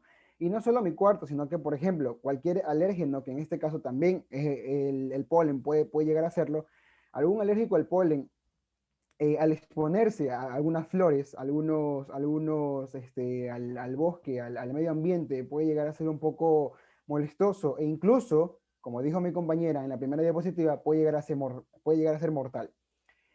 Los alérgenos son sustancias capaces de generar una respuesta de hipersensibilidad. A continuación lo vamos a ver. Tipos alérgenos que existen. Están los que son inhalados, están los que son por alimentos, los fármacos de contacto, ocupacionales, de veneno, de insectos. La respuesta inmunológica pues se debe a una serie de anticuerpos. Podemos ver en la imagen que se encuentra abajo que básicamente en este usamos un pequeño polen, y pues podemos ver que los mastocitos, que son aquellos que se encargan de defender el cuerpo de agentes extraños, junto con la inmunoglobina E, produce lo que serán los mediadores. Y estos son aquellos encargados de causar todos los síntomas. En mi caso, del expositor, pues los síntomas que yo presento es la picazón de la nariz, como primera fase. Yo siempre lo he dividido por fases. Esto es muy chistoso. Lo he dividido por fases. Yo diría que tengo 4 fases de mi gravedad de alergia. La primera es que cuando yo estoy en contacto con el polvo, sea algo mínimo o macro, o sea, algo bastante, que está un polvo, no sé, una casa abandonada, cuando apenas yo inhalo lo que sería el polvo, siento una picazón y un ardor en la nariz. Esto produce mucosidad y tengo que estar con una toallita a cada rato. Después, yo diría que voy a la segunda fase, que básicamente es la picazón de ojos. Es una picazón que uno no soporta, que por lo general yo uso lentes y tengo que estar así y así a cada rato, porque es una picazón que demasiado, tienes que estar así con los ojos. Diría yo, en mi caso, una tercera fase sería cuando ya comienza a sentirse en la garganta, o sea, ya siento que todo es como que si fuera un vacío, es como que si entrara solo aire y ya no siento nada. O sea, ya no siento nada, ya siento que todo todo se conecta y ya fue por adentro. Y yo diría que mi cuarta fase, diría que es la peor de todas, o sea, es cuando ya sabes que no puedo y me tengo que tirar al suelo y quedarme ahí acostado hasta que se me pase tal vez un rato, sería en la que no me deja hacer nada, me impide hacer algo, o sea, literalmente a cada rato estoy estornudo, la nariz la siento demasiado sensible, o sea, es una sensibilidad, de hecho ayer estaba así, siento una sensibilidad extrema, o sea, literal medio me toco la nariz, me arde, todo este orificio, que no recuerdo cómo se llama, es un ardor insoportable, los ojos te pican, la garganta también sientes un pequeño malestar, y aparte te duele la cabeza estar a cada rato estornudando, y de paso algo bastante curioso, incluso me dice mi mamá, me dice, David, por favor, estornuda tan despacio, no estornudes tan duro que te puede hacer daño por otra causa. Incluso me dice, sabes que si estornudas muy duro se te puede salir el cerebro volando. Entonces, esto es muy impactante debido a que, como dijo mi compañera antes, es verdad, produce la muerte. O sea, todo depende de cuánta dosis es administrada, porque, o sea, no está más dicho administrada, pero a cuánta dosis es expuesta, depende de muchos factores. Y bueno, entonces como conclusión tenemos que las alergias y las intolerancias son algo totalmente distintos. Al principio uno pareciera que fuera algo similar, pero la intolerancia, como dijo mi compañera, es una deficiencia enzimática, es algo que pues simplemente no está dentro de tu ADN. Por ejemplo, el ejemplo de la lactasa, pues esta es encargada de sintetizar la lactosa, lo que sería el azúcar de la leche.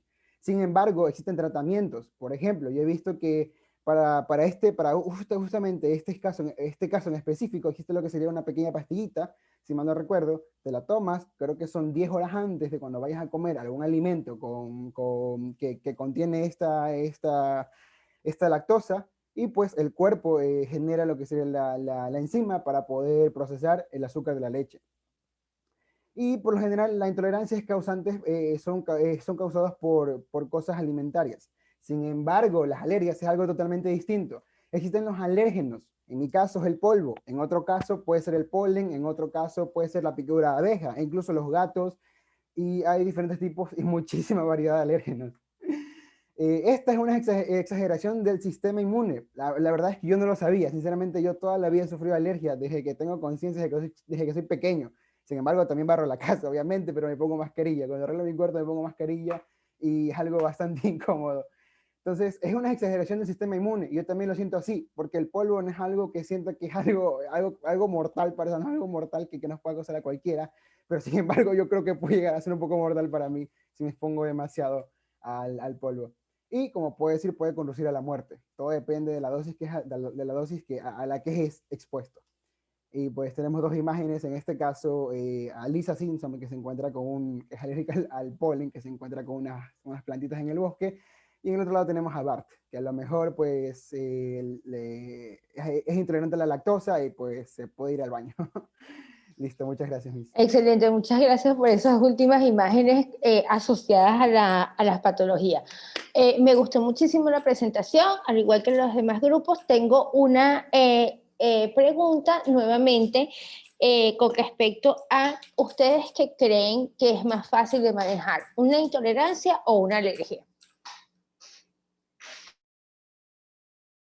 Una intolerancia, claro. Es que yo puedo dejar de consumir el alimento en cuestión y pues no me pasa nada, pero si yo entro en contacto en la alergia, si yo entro en contacto con el alimento o si lo inhalo, puede causarme un shock anafiláctico y puede causarme la muerte. Excelente, esa es la respuesta, pero y ahora la siguiente pregunta, ¿qué es más fácil de detectar, una intolerancia o una alergia? Yo creería que sería más fácil la alergia, pues puesto que simplemente, incluso también mi hermano es un poco alérgico a la piña. Él come piña y todo esto se le hincha, o sea, todo esto se le hincha, es una molestia. Él no puede tomar ni comer piña, o sea, la piña está prohibida para él. Y simplemente es eso, o sea, yo creo que es más fácil detectar que tú eres alérgico a algo cuando ves que la reacción pues no va con tu cuerpo, a que un problema más enzimático, o sea, un problema ya de tipo ADN, o sea, tipo en las células, o sea, es algo que pues es algo un poquito más difícil de detectar. Claro, incluso, como ustedes mismos dijeron, las intolerancias a veces van de 2 horas a 48 horas, entonces no necesariamente la persona asocia algo que consumió o algo con lo que estuvo en contacto con esa intolerancia, entonces a veces es muy difícil llegar a detectar e incluso todavía hay muchas dudas con respecto a las intolerancias. Se desconoce bastante de las intolerancias, que con las alergias, como dices tú, hay ciertas cosas que directamente son unos alergenos y la detección de los alergenos es mucho más sencilla. ¿Alguna pregunta por parte de los compañeros? Hay un comentario de Angie que lo voy a contestar ahora, pero creo que lo contesto después que presenten el siguiente grupo. Pero una pregunta con respecto específico a este tema, ¿hay en este momento? ¿Alguna pregunta por parte de los compañeros o ya se durmieron todos? Sí, bien, se durmieron.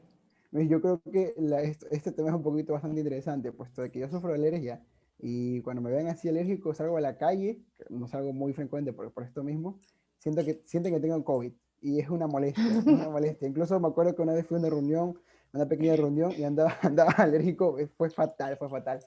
Andaba un poco como con mi alergia y me dijeron, David, tienes COVID, aléjate, aléjate. Y, o sea, me mandaron más allá porque pensaron que tenían COVID. Digo, no tengo COVID, es mi alergia. Y es bastante molestoso, la verdad.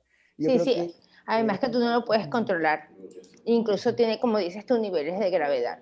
Bueno, entonces vamos con el siguiente grupo, que ya sería el último, es el que tiene como tema enfermedades metabólicas y errores innatos del metabolismo. Creo que ya con este grupo terminamos. Buenos días, Jonathan.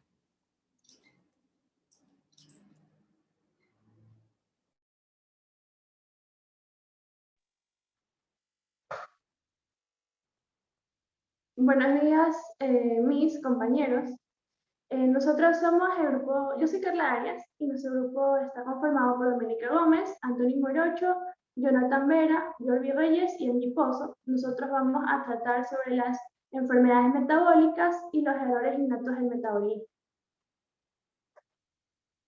Como introducción, tenemos que las enfermedades metabólicas o errores congénitos del metabolismo, por sus siglas SM, son en su mayoría enfermedades hereditarias en forma autosómica recesiva, lo que significa que ambos padres son los portadores de este gen sin síntomas y al complementarse generan una persona con este gen en forma dominante, en la cual se hereda un gen que está defectuoso resultando con una deficiencia enzimática. Esta se presenta con mayor frecuencia en la infancia, provocando síntomas como la falta de apetito, el vómito, la deshidratación, entre otros. Esos trastornos afectan el metabolismo del cuerpo, al igual que su capacidad de descomponer los alimentos ingeridos. Como parte de los antecedentes, tenemos que las enfermedades metabólicas han existido desde hace muchísimo tiempo. Sin embargo, no se sabía por qué exactamente estas ocurrían o siquiera qué era el metabolismo. Pero también se describían ciertos síntomas de enfermedades que hasta hoy conocemos. Tenemos dos ejemplos de esto. El primero es la diabetes mellitus, que es la hiperglucemia y variación en el metabolismo de hidratos de carbono, lípidos, proteínas, ocasionada principalmente por la deficiencia de producción de la insulina. Papiro de Herbers, en 1500 a.C., menciona los síntomas de la diabetes mellitus como la orina dulce, sed, hambre e incluso la incontinención urinaria. Apolonio de Memphis, en el siglo III a.C., llama a la enfermedad diabetes por primera vez, pero recién en 1979 se la reconoce a esta como una entidad médica. Por último, Claude Bernard, en 1848, desarrolla lo que serían los primeros trabajos experimentales sobre el metabolismo de los glúcidos. Otro de los ejemplos tenemos a la cistinuria, que es la excesiva excreción de cistina, lisina, arginina y ornitina a través de la orina. Wollaston, en 1810, descubrió uno de los primeros errores metabólicos congénitos, que fue la cistinuria, y Garrod, en 1908, la nombra error innato del metabolismo, sospechando que la principal causa de estas alteraciones era por un bloqueo metabólico. Este concepto proporcionado por Garrod es súper clave al momento de definir lo que es una enfermedad innata del metabolismo. Como parte del desarrollo del estudio de las enfermedades metabólicas, tenemos que Feuer-Schwann acuñó el término metabolismo a mediados del siglo XIX, y después, con varios estudios desarrollados hasta la actualidad, se entiende que es un proceso para obtener o producir energía por medio de la ingesta de los alimentos. Este está conformado por el cerebro, el tejido adiposo, el tejido muscular, el hígado, páncreas, entre otros órganos. Luego, un trastorno metabólico ocurre cuando hay reacciones químicas anormales en el cuerpo que interrumpen este proceso. Este se deben por sustancias ya sea en exceso o de manera insuficiente. Existen varios tipos de alteraciones. Por ejemplo, alteraciones en el metabolismo de glúcidos y lípidos, trastornos mitocondriales, y también las alteraciones en el metabolismo de compuestos nitrogenados. Este último en particular tiene muchísimo que ver con la bioquímica. En las alteraciones en el metabolismo de los glúcidos y los lípidos se debe por la insuficiencia o la inactividad de enzimas para descomponer ciertas sustancias. En el caso de los glúcidos, para descomponer los carbohidratos, provocando una acumulación excesiva de azúcar y produciendo enfermedades como la glucogenosis tipo 1 o la galactosemia. En el caso de los metabolismos de lípidos, se le impide la composición de enzimas para descomponer estos lípidos. Por consiguiente, no se produce energía a través de la conversión de grasas, lo que provoca acumulación de lípidos. Existen enfermedades asociadas a esto, como la obesidad y la aterosclerosis. Luego, en los trastornos mitocondriales, tenemos la insuficiencia de energía de las células. Esto es particularmente riesgoso porque si la célula no tiene la energía para llevar a cabo los procesos, todo va a alterarse en conjunto, porque la célula ya sabemos que es la base del funcionamiento de muchos órganos e incluso el sistema en sí. Una enfermedad relacionada con esta es la encefalomiopatía mitocondrial. Y por último tenemos la alteración del metabolismo de compuestos nitrogenados. Como dije antes, se relaciona mucho con la bioquímica, ya que se basa en el funcionamiento de los ácidos nucleicos, las proteínas, aminoácidos. Entonces, estas se dan por las fallas en la absorción, síntesis, exceso o falta de aminoácidos, bilirrubina, nucleótidos, amoníaco o porfirina. Aquí tenemos un ejemplo de una enfermedad asociada, que es la fenilcetonuria y las icterias de bilirrubina conjugadas elevadas.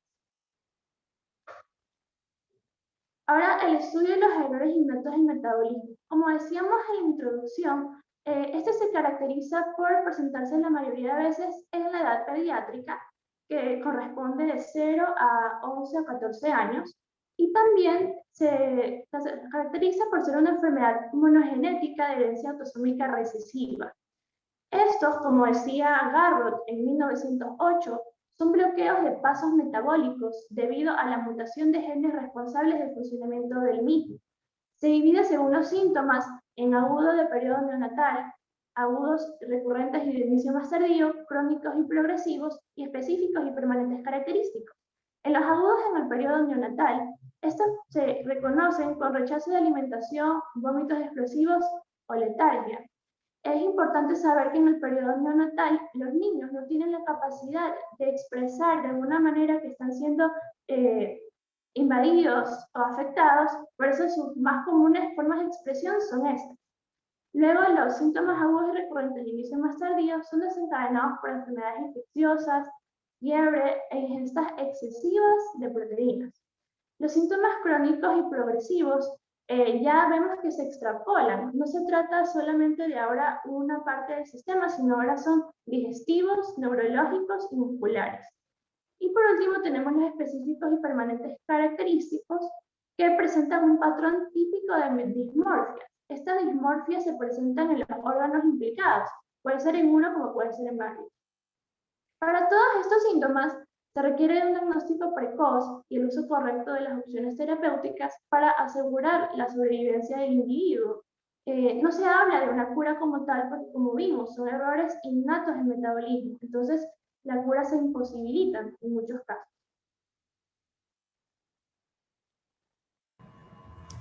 Buenos días, voy a hablar sobre la bioquímica de enfermedades metabólicas.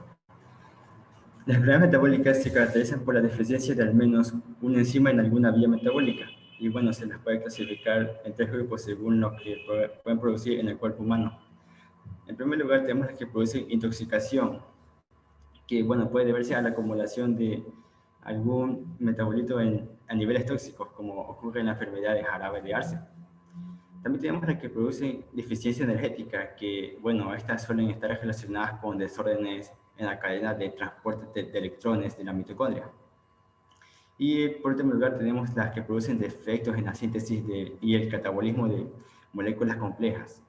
Como un ejemplo puede ser aquellos trastornos que están involucrados en el almacenamiento lisosómico.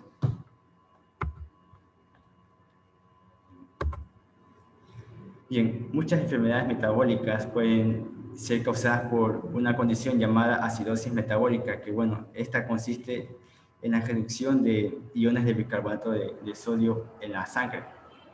Esto consecuentemente produce una disminución del pH, haciendo que la sangre se torne de un carácter ácido. Y bueno, dependiendo de factores como la ketosis o el nivel de amonia, esta acidosis metabólica puede derivar en cada una de estas enfermedades metabólicas que vemos aquí al final de estas ramas.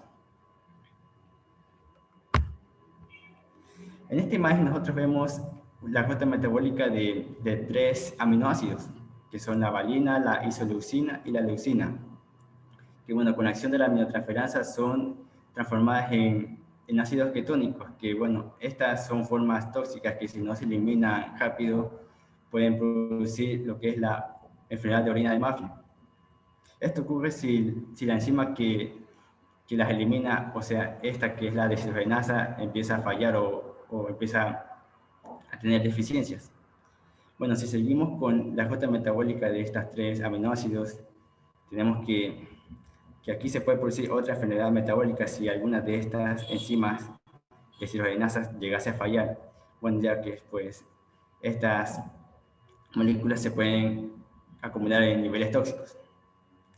Y ahora si seguimos, tenemos otra molécula que es el ácido propénico, que en particular esta molécula tiene la capacidad de inhibir la actividad de enzimas en otras vías metabólicas, que como es la vía metabólica de la glicina y el ciclo de la urea. Esto al inhibir estas enzimas pueden hacer que no se den no se den estas reacciones, estas vías metabólicas. Bueno, aquí vemos que un desorden en una vía metabólica no solo puede afectar esta vía, sino puede afectar otras más. Bueno, si seguimos más adelante en esta vía metabólica, tenemos otras 2 enzimas más que si no hacen bien su función correcta, pueden llegar a hacer que sus sustratos se acumulen a niveles tóxicos. Y esto puede derivar en enfermedades metabólicas como son, bueno, estos 2 tipos de acidurias. En conclusión, las enfermedades metabólicas han representado un riesgo para la salud humana durante mucho tiempo Y bueno, ya se han tenido registros desde la antigüedad, como lo es la diabetes mellitus o la cistruina. Pero gracias a los avances tecnológicos, como lo es el descifrado del genoma humano, que es relativamente relevante, relativamente creciente, y los estudios de bioquímica, se puede saber exactamente cuál es el componente que está fallando en nuestro metabolismo. Y mediante los estudios bioquímicos se pueden realizar tratamientos personalizados para cada individuo, evitando de forma precoz que estas enfermedades se conviertan en un riesgo alto físico o mental. Esto representa un gran avance en la medicina y una mejoría en la calidad de vida humana. Bueno, muchas gracias. Muchísimas gracias al grupo nuevamente y me parece perfecto, creo que terminamos idealmente, yo los escogí al azar, pero me parece que complementar con este tema de las enfermedades metabólicas ayuda a comprender cómo el metabolismo puede tener un efecto y cómo hay un engranaje, es decir, están conectados temas relacionados con rutas metabólicas complementarias a través de la presencia de los probióticos en los microorganismos en el cuerpo, como incluso en este punto final, como dijo Jonathan, los efectos pueden ser tanto físicos como mentales y como el metabolismo, como la presencia de ciertos nutrientes pueden estar afectando incluso nuestra mente. ¿Alguna pregunta, por favor, para el grupo, si tienen? ¿Alguno de los compañeros tiene alguna pregunta? Incluso una pregunta de mi parte, ¿habían ustedes asociado que una enfermedad como la diabetes estaba directamente relacionada con el metabolismo? O, por ejemplo, enfermedades mentales con el metabolismo.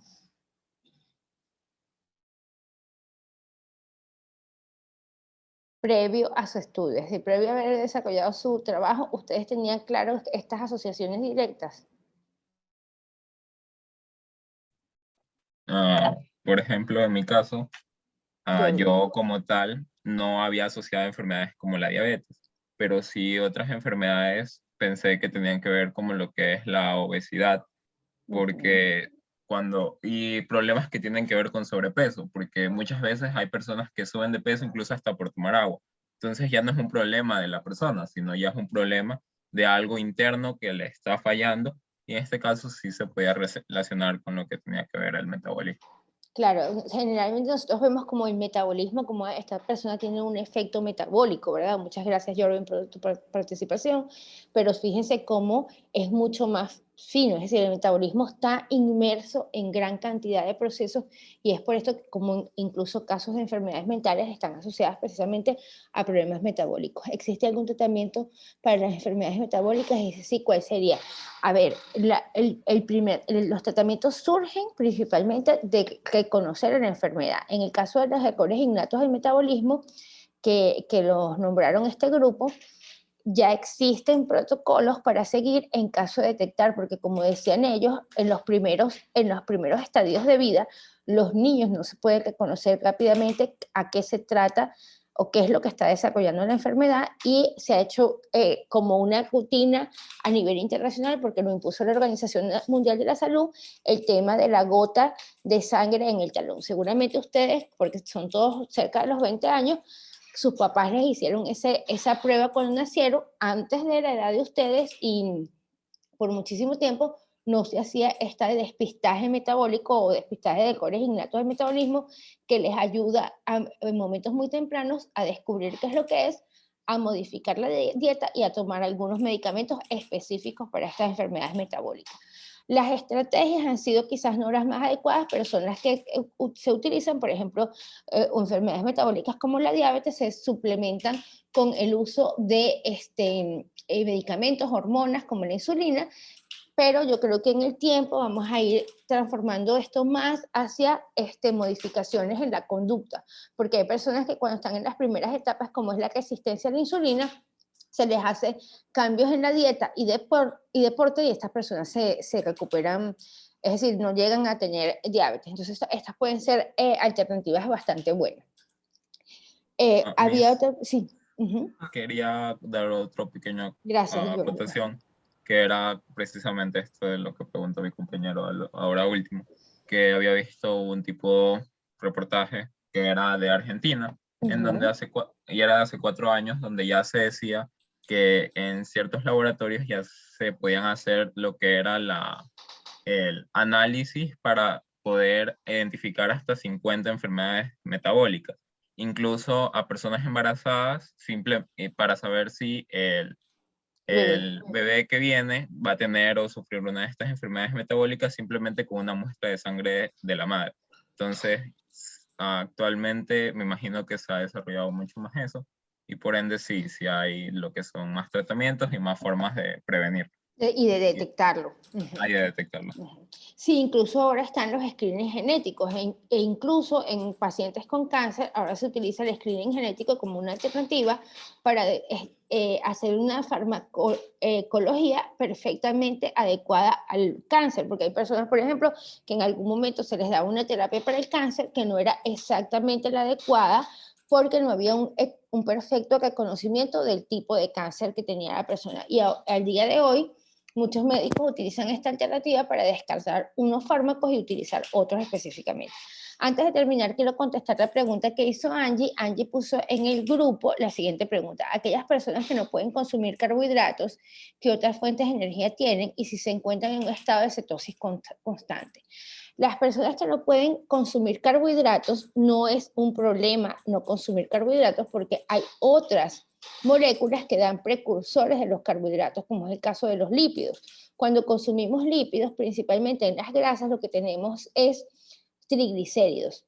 Y el nombre triglicéridos, si lo vemos desde el punto de vista semántico, significa tres glicéridos, es decir, tiene 3 ácidos grasos unidos a un glicerol, y este glicérido es un azúcar. Entonces, más adelante, cuando veamos lo que corresponde a ese tema, estos azúcares que componen al triglicérido pasan a formar parte y se convierten en glucosa a través de un mecanismo que se llama gluconeogénesis. Entonces el organismo transforma este glicérido en una glucosa y esta glucosa entra a la vía glicolítica. El organismo hace la vía glicolítica porque no podemos estar sin hacer rutas glicolíticas, entra el ciclo de Krebs y va a la cadena respiratoria y obtiene energía a través de un azúcar que proviene de otro precursor. Y de la misma forma, las proteínas, a través de los aminoácidos, también se convierten en unidades estructurales para volver a convertirlas en glucosa. Efectivamente,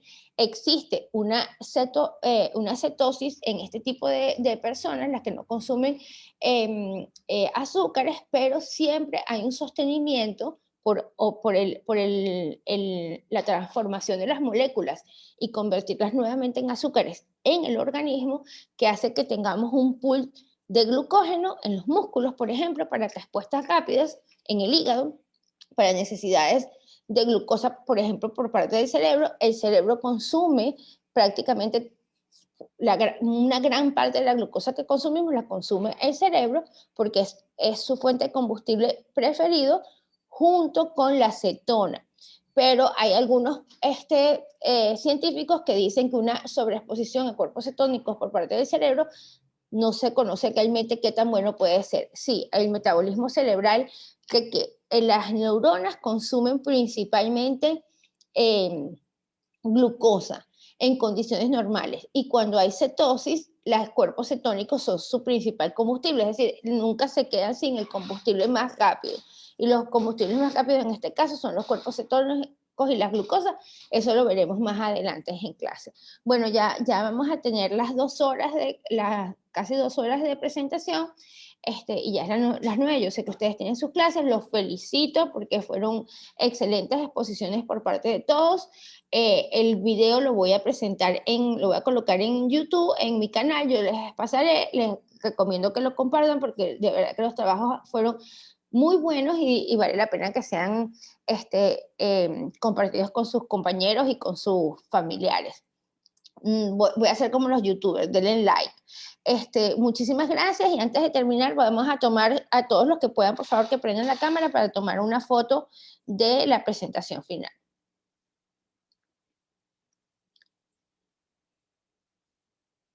Vamos. Todos están lindos siempre, aunque ustedes no lo crean.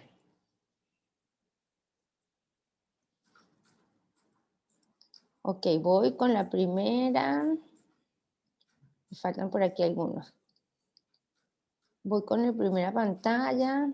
Me falta Celine y Ángeles a mí en esta pantalla. Aquí ya está Celine. Y Ángeles que está allí en la oscuridad. Tomo una primera pantalla. Voy con la segunda pantalla mía. Ok. Ay, aquí están casi todos. Muy bien. Doménica que no estaba, ya aprendió. Me falta Giovanna y Anthony Morocho. Listo.